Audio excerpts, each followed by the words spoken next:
13-14 నెలల కాలంలోనే ఈయన తీసుకొచ్చిన అప్పులు 1,75,112 కోట్లు.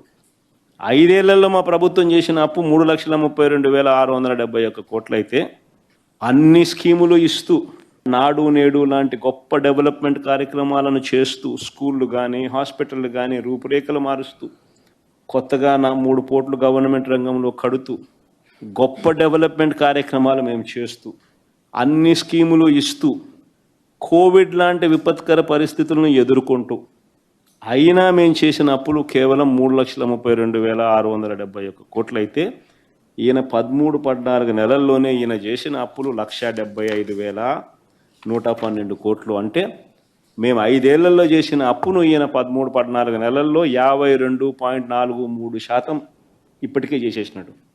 మేము 5 ఏళ్లలో చేసిన అప్పులో 52.43% ఆయన ఇప్పుడే చేసేసినాడు ఈ 13-14 నెలలకే.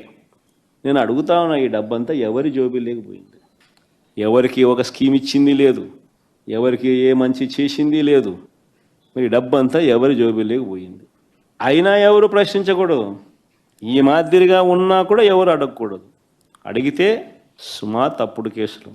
వైసీపీ డైలీ అప్డేట్స్, వైసీపీ ఎమ్మెల్యేలు ఎమ్మెల్సీలు ముఖ్య నాయకుల ప్రెస్ మీట్లు అందిస్తున్న YSR Congress party social media channel కి